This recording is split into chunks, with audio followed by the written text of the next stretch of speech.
Hello ವೀಕ್ಷಕರೇ, ನಮಸ್ಕಾರ. ತಮ್ಮೆಲ್ಲರಿಗೂ ಭಾಗ್ಯ ಟಿವಿಗೆ ಸುಸ್ವಾಗತ ಕೋರ್ತಾ ಇದ್ದೀವಿ. ಭಾಗ್ಯ ಮತ್ತು ಗಿರೀಶ್. ಸ್ನೇಹಿತರೆ, ಇವತ್ತು ಈ ಒಂದು ವಿಡಿಯೋ ಮೂಲಕ ಬಹಳ ಸ್ಪೈಸಿಯಾದಂಥ ಜೊತೆಗೆ ಅಷ್ಟೇ ರುಚಿಯಾದಂತಹ ಬೆಂಡೆಕಾಯಿನ ಉಪಯೋಗಿಸಿ ಯಾವ ರೀತಿ ಗ್ರೇವಿ ಮಾಡ್ಕೊಳ್ಳೋದು ಅಂತ ತಿಳಿಸ್ಕೊಡ್ತಾ ಇದ್ದೀವಿ. ಈ ರೀತಿಯಾದಂತಹ ಬೆಂಡೆಕಾಯಿ ಗ್ರೇವಿ ನಿಮಗೆ ಚಪಾತಿ, ಪೂರಿ, ರೋಟಿ ಜೊತೆಗೆ ಅನ್ನಕ್ಕೂ ಸಹ ನೀವು ಉಪಯೋಗಿಸಿ ತಿನ್ಬೋದು. ಹಾಗೆ ಬನ್ನಿ, ಬೆಂಡೆಕಾಯಿ ಗ್ರೇವಿ ಮಾಡೋದಕ್ಕೆ ಏನೆಲ್ಲ ಪದಾರ್ಥಗಳು ಬೇಕು, ಹಾಗೆ ಮಾಡ್ತಕ್ಕಂಥ ವಿಧಾನ ಏನು ಅಂತ ನೋಡ್ಕೊಳ್ಳೋಣ. ಮೊದಲಿಗೆ ನಾವಿಲ್ಲಿ ಅರ್ಧ ಕೆಜಿಯಷ್ಟು ಬೆಂಡೆಕಾಯಿನ ತಗೊಂಡು ನೀಟಾಗಿ ತೊಳೆದು ಈ ರೀತಿ ಚಿಕ್ಕ ಚಿಕ್ಕ ಪೀಸಾಗಿ ಕಟ್ ಮಾಡಿ ಇಟ್ಕೊಂಡಿದೀವಿ. 2 ಈರುಳ್ಳಿಗಳನ್ನ ತಗೊಂಡು ಈ ರೀತಿ ಕಟ್ ಮಾಡಿ ಇಟ್ಕೊಂಡಿದೀವಿ. ಹಾಗೆ ಒಂದೇ ಒಂದು ದೊಡ್ಡದಾದಂತಹ ಟೊಮೊಟೊನ ಚಿಕ್ಕದಾಗಿ ಕಟ್ ಮಾಡಿ ಇಟ್ಕೊಂಡಿದೀವಿ. 6 ಟೇಬಲ್ ಸ್ಪೂನ್ ಅಷ್ಟು ಎಣ್ಣೆ, 1 ಟೇಬಲ್ ಸ್ಪೂನ್ ಅಷ್ಟು ಗಸಗಸೆ, 1 ಟೇಬಲ್ ಸ್ಪೂನ್ ಅಷ್ಟು ಖಾರದ ಪುಡಿ, ಹಾಗೆ 1 ಟೇಬಲ್ ಸ್ಪೂನ್ ಅಷ್ಟು ಧನಿಯಾ ಪುಡಿ, ಒಂದು ಅರ್ಧ ತೆಂಗಿನಕಾಯಿ ಹೋಳನ್ನ ಈ ರೀತಿ ತುರಿದಿಟ್ಕೊಂಡಿದೀವಿ. 1 ಟೇಬಲ್ ಸ್ಪೂನ್ ಅಷ್ಟು ಶುಂಠಿ ಬೆಳ್ಳುಳ್ಳಿ ಪೇಸ್ಟು, ಅದೇ ರೀತಿಯಾಗಿ 1 ಟೇಬಲ್ ಸ್ಪೂನ್ ಅಷ್ಟು ಚಿಕನ್ ಮಸಾಲ, 1 ಟೀ ಸ್ಪೂನ್ ಅಷ್ಟು ಗರಂ ಮಸಾಲ, ಅರ್ಧ ಟೀ ಸ್ಪೂನ್ ಅಷ್ಟು ಅರಿಶಿಣದ ಪುಡಿ, ಸ್ವಲ್ಪ ಕಸೂರಿ ಮೆಂತ್ಯ, ರುಚಿಗೆ ತಕ್ಕಷ್ಟು ಉಪ್ಪು. ಇದಿಷ್ಟೇ ನಿಮಗೆ ಬೆಂಡೆಕಾಯಿ ಗ್ರೇವಿನ ಬಹಳ ರುಚಿಕರವಾಗಿ ಮಾಡೋದಕ್ಕೆ ಬೇಕಾದಂತ ಪದಾರ್ಥಗಳು. ಹಾಗೆ ಬನ್ನಿ, ಈಗ ಮಾಡತಕ್ಕಂಥ ವಿಧಾನ ಏನು ಅಂತ ನೋಡ್ಕೊಳ್ಳೋಣ. ಈ ರೆಸಿಪಿನ ಶುರು ಮಾಡೋದಕ್ಕೂ ಮೊದಲೇ ನಾವು ಈ ರೀತಿ ಒಂದು ಮಿಕ್ಸಿ ಜಾರ್ನ ತಗೊಂಡು ಮಿಕ್ಸಿ ಜಾರ್ಗೆ ನಾವು ತುರಿದಿಟ್ಟಂತಹ ಅರ್ಧ ಹೋಳಿನ ತೆಂಗಿನಕಾಯಿ ತುರಿನ ಸೇರಿಸ್ಕೊಳ್ತಾ ಇದೀವಿ. ಇದ್ರ ಜೊತೆಗೇನೆ 1 ಟೇಬಲ್ ಸ್ಪೂನ್ ಅಷ್ಟು ಗಸಗಸೆನೂ ಸಹ ಸೇರಿಸ್ಕೊಳ್ತಾ ಇದೀವಿ. ನಂತರ ಸ್ವಲ್ಪ ನೀರನ್ನು ಸೇರಿಸಿ ಇದನ್ನು ನಾವು ನುಣ್ಣಿಗೆ ರುಬ್ಕೊಂಡ್ಬರ್ಬೇಕಾಗತ್ತೆ. ಈಗ ನಾವು ಇದನ್ನ ನುಣ್ಣಿಗೆ ರುಬ್ಕೊಳ್ತೀವಿ. ಈಗ ಇಲ್ಲಿ ನೋಡ್ತಾ ಇದ್ದೀರಲ್ಲ, ನಾವು ತೆಂಗಿನಕಾಯಿ ತುರಿಯಾಗೆ ಗಸಗಸೆನ ಸೇರಿಸಿ ಈ ರೀತಿ ನುಣ್ಣಿಗೆ ರುಬ್ಬಾಯಿತು. ನಂತರ ನಾವೀಗ ಸ್ಟವ್ ಮೇಲೊಂದು ಬಾಣಲಿನ ಇಟ್ಕೊಂಡು ಸ್ಟವ್ನ ಹಚ್ಕೊಳ್ತಾ ಇದ್ದೀವಿ. ಬಾಣಲಿ ಸ್ವಲ್ಪ ಬಿಸಿ ಆಗಬೇಕು. ನಂತರ ನಾವು ತೊಗೊಂಡಿರ್ತಕ್ಕಂಥ ಬೆಂಡೆಕಾಯಿನ ಹುರ್ಕೋಬೇಕಾಗತ್ತೆ. ಹೀಗಿಲ್ಲಿ ಸ್ವಲ್ಪ ಬಿಸಿಯಾದಂಥ ಬಾಣಲಿಗೆ ನಾವು ಕಟ್ ಮಾಡಿ ಇಟ್ಕೊಂಡಿರ್ತಕ್ಕಂಥ ಬೆಂಡೆಕಾಯಿನ ಸೇರಿಸ್ಕೊಳ್ತಾ ಇದ್ದೀವಿ. ನಂತರ ನಾವಿಲ್ಲಿ 2 ಟೇಬಲ್ ಸ್ಪೂನ್ ಅಷ್ಟು ಎಣ್ಣೆನ ಸೇರಿಸ್ಕೊಳ್ತಾ ಇದ್ದೀವಿ.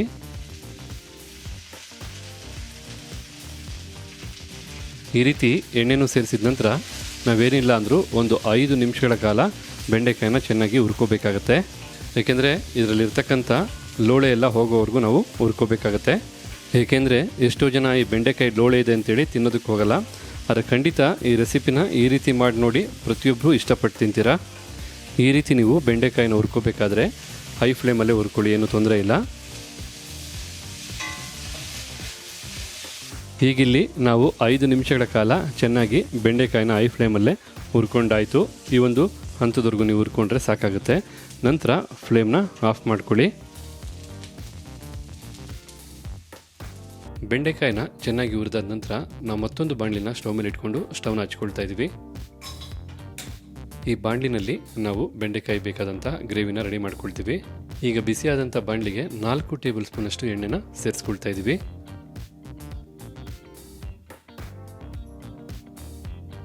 ಈಗ ಇಲ್ಲಿ ಎಣ್ಣೆ ಬಿಸಿಯಾಗಿದೆ. ಬಿಸಿಯಾದಂಥ ಎಣ್ಣೆಗೆ ನಾವು ಮೊದಲಿಗೆ ಕಸೂರಿ ಮೆಂತ್ಯನ ಸೇರಿಸ್ಕೊಳ್ತಾ ಇದ್ದೀವಿ.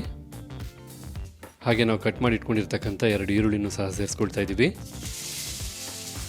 ಈ ರೀತಿ ಈರುಳ್ಳಿನೂ ಸೇರಿಸಿ ನಾವು ಒಂದು 2 ರಿಂದ 3 ನಿಮಿಷ ನೀಟಾಗಿ ಫ್ರೈ ಮಾಡ್ಕೋಬೇಕಾಗತ್ತೆ ಎಣ್ಣೆಯಲ್ಲಿ. ಈ ರೀತಿಯಾಗಿ ಈರುಳ್ಳಿನ ನೀವು ಫ್ರೈ ಮಾಡ್ಕೋಬೇಕಾದ್ರೆ ಫ್ಲೇಮ್ನ ಮೀಡಿಯಮ್ಗೆ ಇಟ್ಕೊಳ್ಳಿ.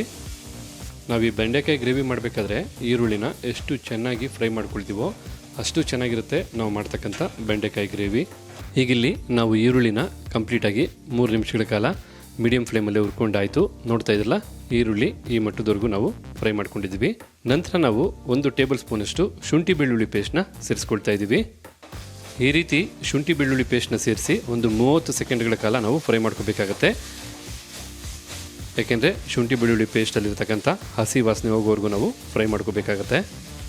ಈ ರೀತಿ ಶುಂಠಿ ಬೆಳ್ಳುಳ್ಳಿ ಪೇಸ್ಟ್ನು ಸಹ ಫ್ರೈ ಮಾಡ್ಕೊಂಡಿದ ನಂತರ ಒಂದು ದಪ್ಪದಾದಂಥ ಕಟ್ ಮಾಡಿದಂಥ ಟೊಮೊಟೊ ಹಣ್ಣನ್ನು ಸಹ ಸೇರಿಸ್ಕೊಳ್ತಾ ಇದ್ದೀವಿ. ಟೊಮೊಟೊ ಹಣ್ಣನ್ನು ಸೇರಿಸಿ ನಾವು ಸಾಫ್ಟ್ ಆಗೋವರೆಗೂ, ಅಂದರೆ ಟೊಮೊಟೊ ಹಣ್ಣು ಕಂಪ್ಲೀಟಾಗಿ ಬೆಂದು ಮೃದು ಆಗೋವರೆಗೂ ನಾವು ಫ್ರೈ ಮಾಡ್ಕೋಬೇಕಾಗತ್ತೆ. ಒಂದು 3 ರಿಂದ 4 ನಿಮಿಷಗಳ ಕಾಲ ಬೇಕಾಗ್ಬೋದು ಟೊಮೊಟೊ ಹಣ್ಣು ಸಾಫ್ಟ್ ಆಗೋದಕ್ಕೆ. ಒಂದು 3 ರಿಂದ 4 ನಿಮಿಷಗಳ ಕಾಲ ಚೆನ್ನಾಗಿ ಫ್ರೈ ಮಾಡ್ಕೊಂಡಿದ್ದ ನಂತರ ನೀವಿಲ್ಲಿ ನೋಡ್ತಾ ಇರ್ಬೋದು, ಟೊಮೊಟೊ ಹಣ್ಣು ಸಹ ಬೆಂದು ಮೃದು ಆಯಿತು. ನಂತರ ಈಗ ನಾವು ಮಸಾಲ ಪುಡಿಗಳನ್ನ ಸೇರಿಸ್ಕೋಬೇಕಾಗುತ್ತೆ. ಅದಕ್ಕೋಸ್ಕರ ಮೊದಲಿಗೆ ನಾವು ಧನಿಯಾ ಪುಡಿನ ಸೇರಿಸ್ಕೊಳ್ತಾ ಇದ್ದೀವಿ. 1 ಟೇಬಲ್ ಸ್ಪೂನ್ ಅಷ್ಟು ಧನಿಯಾ ಪುಡಿನ ಸೇರಿಸ್ಕೊಳ್ತಾ ಇದ್ದೀವಿ. ಹಾಗೆ 1 ಟೇಬಲ್ ಸ್ಪೂನ್ ಅಷ್ಟು ಖಾರದ ಪುಡಿನ ಸೇರಿಸ್ಕೊಳ್ತಾ ಇದ್ದೀವಿ. 1 ಟೇಬಲ್ ಸ್ಪೂನ್ ಅಷ್ಟು ಚಿಕನ್ ಮಸಾಲಾನ ಸೇರಿಸ್ಕೊಳ್ತಾ ಇದ್ದೀವಿ. 1 ಟೀ ಸ್ಪೂನ್ ಅಷ್ಟು ಗರಂ ಮಸಾಲನ್ನು ಸಹ ಸೇರಿಸ್ಕೊಳ್ತಾ ಇದ್ದೀವಿ. ಅರ್ಧ ಟೀ ಸ್ಪೂನ್ ಅಷ್ಟು ಅರಿಶಿಣದ ಪುಡಿನೂ ಸಹ ಸೇರಿಸ್ಕೊಳ್ತಾ ಇದ್ದೀವಿ. ಈಗ ಇದನ್ನೆಲ್ಲ ಒಮ್ಮೆ ಮಿಕ್ಸ್ ಮಾಡ್ಕೊಳ್ಳೋಣ.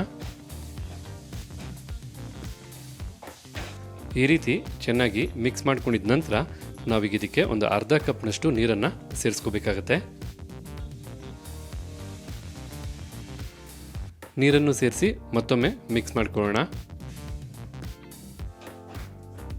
ನೀರನ್ನು ಸೇರಿಸಿ ಮಿಕ್ಸ್ ಮಾಡಿದ ನಂತರ ನಾವು ಮೊದಲೇ ಹುರಿದಿಟ್ಕೊಂಡಿರ್ತಕ್ಕಂಥ ಬೆಂಡೆಕಾಯಿನ ಸೇರಿಸ್ಕೊಳ್ತಾ ಇದ್ದೀವಿ. ಹಾಗೆ ರುಚಿಗೆ ತಕ್ಕಷ್ಟು ಉಪ್ಪನ್ನು ಸಹ ಸೇರಿಸ್ಕೊಳ್ತಾ ಇದ್ದೀವಿ. ಉಪ್ಪನ್ನು ಸಹ ಸೇರಿಸಿದ ನಂತರ ಮತ್ತೆ ನಾವೀಗ ಮಿಕ್ಸ್ ಮಾಡ್ಕೋಬೇಕಾಗತ್ತೆ. ಈ ರೀತಿ ಒಮ್ಮೆ ಮಿಕ್ಸ್ ಮಾಡ್ಕೊಂಡಿದ ನಂತರ ನಾವು ಮೊದಲೇ ರುಬ್ಬಿಟ್ಟಂತಹ ತೆಂಗಿನಕಾಯಿ ಹಾಗೆ ಗಸಗಸೆ ಪೇಸ್ಟ್ನ ನಾವು ಸೇರಿಸ್ಕೋಬೇಕಾಗತ್ತೆ. ಈಗ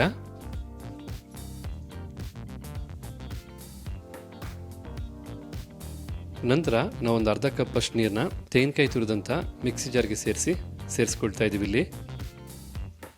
ಆಗ ನಿಮಗೆ ಕಂಪ್ಲೀಟಾಗಿ ತೆಂಗಿನಕಾಯಿ ಪೇಸ್ಟ್ ಎಲ್ಲ ಬಂದ್ಬಿಡುತ್ತೆ. ತೆಂಗಿನಕಾಯಿ ಪೇಸ್ಟ್ನು ಸಹ ಸೇರಿಸಿ ಮತ್ತೊಮ್ಮೆ ನಾವು ಮಿಕ್ಸ್ ಮಾಡ್ಕೋಬೇಕಾಗತ್ತೆ. ಎಲ್ಲನೂ ಚೆನ್ನಾಗಿ ಬೆರಿಬೇಕೀಗ. ಬಹಳ ಅಂದರೆ ಬಹಳ ರುಚಿಕರ ಹಾಗೆ ಸ್ಪೈಸಿಯಾದ ರೆಸಿಪಿ ಇದು. ತುಂಬ ಇಷ್ಟ ಆಗುತ್ತೆ ನಿಮಗೆ.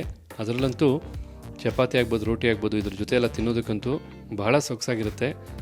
ನಿಮ್ಮ ಮನೆಗಳಲ್ಲೇ ಬಹಳ ಶುದ್ಧವಾದಂತಹ ಈ ರೀತಿಯಾದಂಥ ರೆಸಿಪಿಗಳನ್ನ ಮಾಡಿದ್ರೆ ಖಂಡಿತ ನಿಮ್ಮ ಆರೋಗ್ಯಕ್ಕಷ್ಟೇ ಅಲ್ಲ, ಕುಟುಂಬದ ಆರೋಗ್ಯಕ್ಕೂ ಬಹಳ ಒಳ್ಳೆಯದು. ತೆಂಗಿನಕಾಯಿ ಪೇಸ್ಟ್ನು ಸೇರಿಸಿ ಮಿಕ್ಸ್ ಮಾಡಿದ ನಂತರ ನಾವೀಗ ಫ್ಲೇಮ್ನ ಮೀಡಿಯಮ್ಗೆ ಇಟ್ಕೊಳ್ಳೋಣ. ನಂತರ 5 ನಿಮಿಷಗಳ ಕಾಲ ಚೆನ್ನಾಗಿ ಕುದಿಸ್ಕೊಳ್ಳೋಣ. ನೀವು ಕುದಿಸ್ತಕ್ಕಂಥ ಈ ಒಂದು 5 ನಿಮಿಷಗಳಲ್ಲಿ ಮಧ್ಯೆ ಅಂದರೆ ಒಂದು 2 ರಿಂದ 2.5 ನಿಮಿಷ ಆದಮೇಲೆ ನೀವೊಮ್ಮೆ ಚೆನ್ನಾಗಿ ಮಿಕ್ಸ್ ಮಾಡ್ಕೊಳ್ಳಿ. ಈ ರೀತಿ ಚೆನ್ನಾಗಿ ಮಿಕ್ಸ್ ಮಾಡ್ಕೊಳ್ಳೋದ್ರಿಂದ ಬೆಂಡೆಕಾಯಿಗೆ ಚೆನ್ನಾಗಿ ಉಪ್ಪು ಖಾರ ಹಿಡಿಯುತ್ತೆ.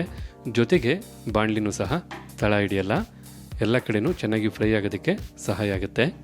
ಈ ರೀತಿ ಮಿಕ್ಸ್ ಮಾಡ್ಕೊಂಡಿದ ನಂತರ ಮತ್ತೆ ಒಂದು 2 ರಿಂದ 3 ನಿಮಿಷಗಳ ಕಾಲ ನಾವು ಮೀಡಿಯಂ ಫ್ಲೇಮಲ್ಲೇ ಕುದಿಸ್ಕೋತೀವಿ. ಈಗ ಇಲ್ಲಿ ನೋಡ್ತಾ ಇದ್ದೀರಲ್ಲ, 5 ನಿಮಿಷಗಳ ಕಾಲ ಚೆನ್ನಾಗಿ ಕುದ್ದ ನಂತರ ಬೆಂಡೆಕಾಯಿ ಗ್ರೇವಿ ಎಷ್ಟು ಚೆನ್ನಾಗಿ ರೆಡಿಯಾಗಿದೆ ಅಂತೇಳಿ. ಬಿಸಿ ಬಿಸಿಯಾಗಿದೆ, ಖಾರವಾಗಿ ರುಚಿಯಾಗಿದೆ. ಖಂಡಿತ ಇದನ್ನು ಬಿಸಿಲೇ ತಿನ್ನೋದ್ರಿಂದ ರುಚಿ ಮತ್ತಷ್ಟು ಹೆಚ್ಚುತ್ತೆ. ಈಗ ನಾವು ಫ್ಲೇಮ್ನ ಆಫ್ ಮಾಡ್ಕೊಳ್ಳೋಣ. ಈಗ ಬಿಸಿ ಇರಬೇಕಾದ್ರೆ ಒಮ್ಮೆ ಚೆನ್ನಾಗಿ ಮಿಕ್ಸ್ ಮಾಡ್ಕೊಳ್ಳೋಣ. ಈ ರೀತಿ ಮಿಕ್ಸ್ ಮಾಡ್ಕೊಂಡಿದ ನಂತರ ನಿಮಗೆ ಕಂಪ್ಲೀಟಾಗಿ ಬೆಂಡೆಕಾಯಿ ಗ್ರೇವಿ ರೆಡಿ ಆಯಿತು. ಹಾಗಿದ್ರೆ ನಾವು ಮಾಡಿ ತಿಳಿಸಿದಂಥ ಬೆಂಡೆಕಾಯಿ ಗ್ರೇವಿ ತಮಗೆಲ್ಲರಿಗೂ ಇಷ್ಟ ಆಗಿದೆ ಅಂತ ತಿಳ್ಕೊಂಡಿದ್ದೀನಿ. ಇಷ್ಟ ಆಗಿದ್ರೆ ಈ ವಿಡಿಯೋಗೊಂದು ಲೈಕ್ ಮಾಡಿ, ಜೊತೆಗೆ ತಮ್ಮ ಅನಿಸಿಕೆ ಅಭಿಪ್ರಾಯ ಏನಿದೆ ಅನ್ನೋದನ್ನು ಕಮೆಂಟ್ ಬಾಕ್ಸಲ್ಲಿ ಕಮೆಂಟ್ ಮಾಡಿ. ಅಷ್ಟೇ ಅಲ್ಲ, ತಮಗಿನ್ನೂ ಯಾವ ರೆಸಿಪಿ ಬೇಕು ಅಂತ ಕಮೆಂಟ್ ಬಾಕ್ಸಲ್ಲಿ ತಿಳಿಸಿ. ಜೊತೆಗೆ ಈ ರೆಸಿಪಿನ ಮತ್ತೊಬ್ಬರಿಗೂ ಹೆಲ್ಪ್ ಆಗೋ ಹಾಗೆ ದಯವಿಟ್ಟು ಶೇರ್ ಮಾಡಿ ಅಂತ ಹೇಳ್ತಾ ಈ ವಿಡಿಯೋನೆಲ್ಲ ಮುಗಿಸ್ತಾ ಇದ್ದೀವಿ. ಮತ್ತೆ ಹೊಸ ರೆಸಿಪಿ ಜೊತೆ, ಹೊಸ ವಿಡಿಯೋ ಜೊತೆ ತಮ್ಮನ್ನು ಭೇಟಿ ಮಾಡ್ತೀವಿ. ಎಲ್ಲರಿಗೂ ನಮಸ್ಕಾರ ಹೇಳ್ತಾ ಇದ್ದೀವಿ.